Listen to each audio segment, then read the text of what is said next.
Hemos visto una contracción de casi 40% en la producción, un 25% de las reservas, y lo que tenemos evidentemente como consecuencia de todo esto es un crecimiento desbordado del déficit de hidrocarburos en el país.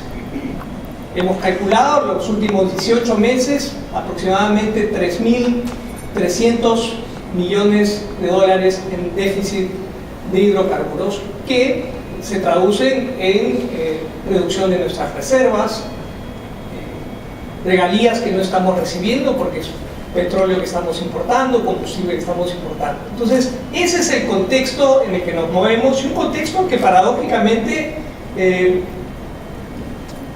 va a contrapelo de lo que está ocurriendo internacionalmente, porque lo que vemos es una recuperación del sector, no solamente en materia de precios, que vienen registrando una dinámica interesante, evidentemente todavía por debajo de los niveles que se habían alcanzado, pero hemos salido del piso en el que estuvimos en el año 2016, mejores precios, un incremento en la producción de 4%, perdón, un incremento en exploración de 4% el año pasado, inversiones adicionales de 5% a nivel mundial, y evidentemente esto también se está traduciendo en una fiera competencia para atraer a esos recursos a las distintas locaciones que hoy por hoy compiten para recoger esos recursos.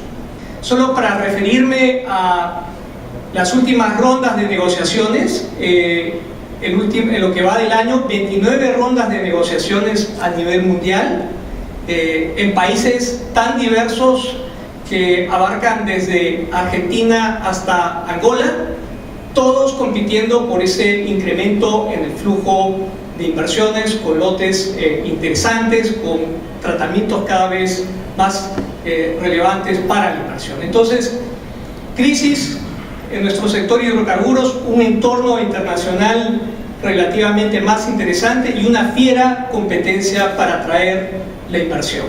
Resulta absolutamente claro que si queremos revertir la crisis del sector, lo que necesitamos es un marco normativo que nos permita atraer a esas inversiones.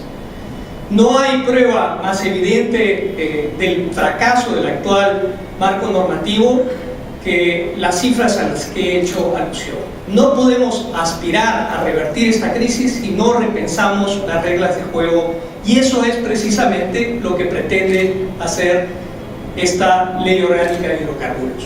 Son 6 los principales beneficios que están asociados a esta modificación. El primero y el más evidente, el incremento de la producción.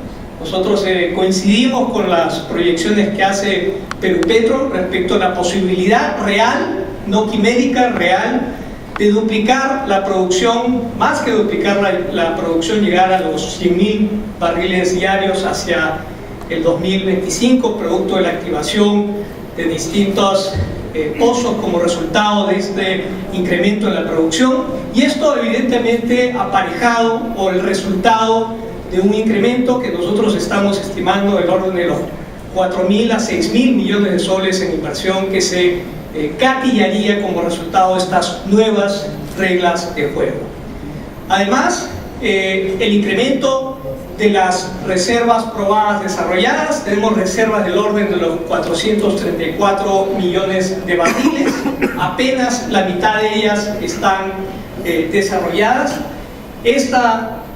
Este influjo de inversión lo que va a hacer es poner en valor esa otra mitad que actualmente no está desarrollada. En cuarto lugar, el impulso a la generación de empleo directamente vinculada a la nueva actividad y estos importantísimos flujos de inversión que estamos esperando. Además, y es un dato poco destacado en la discusión que se ha tenido en las últimas semanas respecto de algunas de las características de la Ley Orgánica de Hidrocarburos, es la creación del aporte para el FONAM de casi 0.25% de la producción fiscalizada, que va a permitir la remediación ambiental de estos pasivos huérfanos que abundan en el país. Y finalmente, la posibilidad de que el Fondo de Adelanto Social pueda ser aplicado también a las actividades del sector hidrocarburos, que es una característica vinculada a este proyecto de ley, de nueva ley orgánica de hidrocarburos.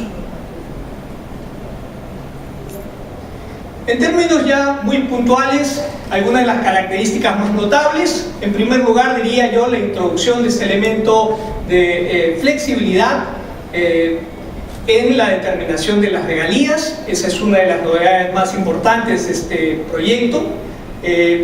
Y esto pasa básicamente por contar con unas determinaciones a cargo de las autoridades vía un DS refrendado por el Ministerio de Economía y el Ministerio del Sector.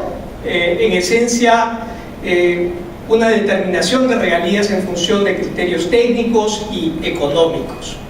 Se reconoce una menor regalía o una mayor retribución para los periodos de prórroga de 20 años siempre y cuando sea para proyectos piloto o masivos de recuperación mejorada según las características de los reservorios o en horizontes profundos debajo de las zonas de producción o también en situaciones no convencionales que de alguna manera están ya previstas en la propia ley de reservas marginales. En esa misma línea se reconoce una menor regalía o una mayor retribución para los lotes actuales o nuevos donde se identifiquen recursos no convencionales. Este es un elemento de flexibilidad muy importante que incorpora el proyecto.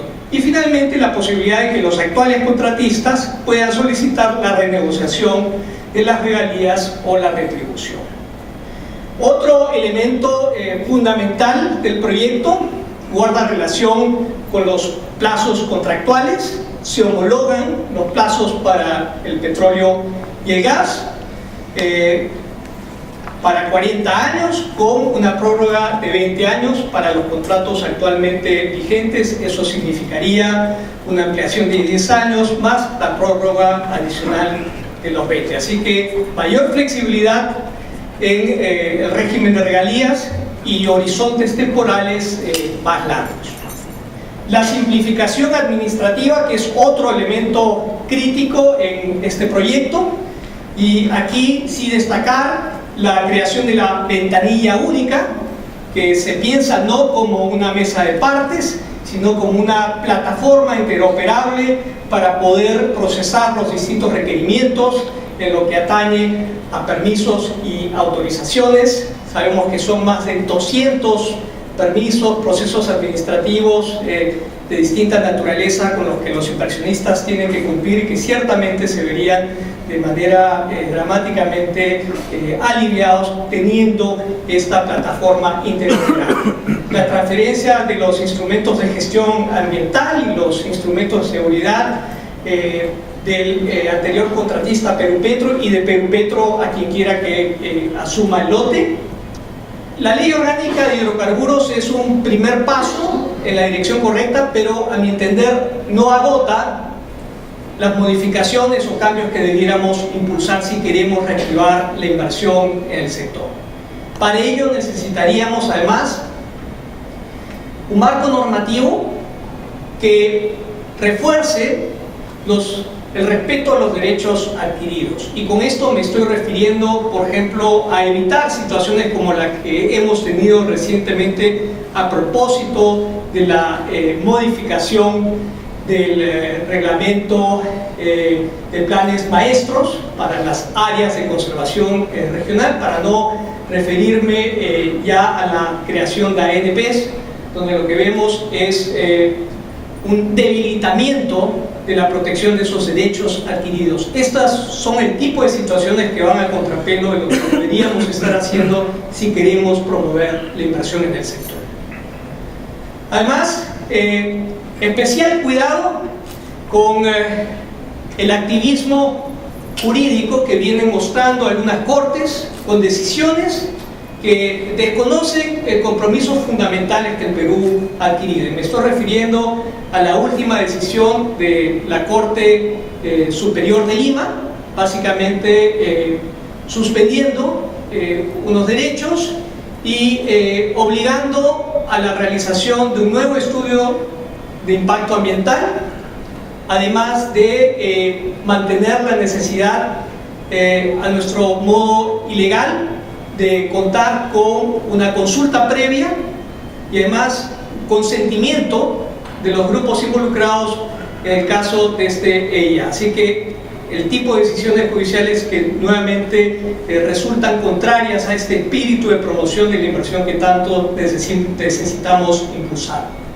La mejora del Estado en las localidades, un tema muy importante que además guarda relación con el segundo punto que tengo aquí listado, que es la mejora en la utilización de los recursos del canon.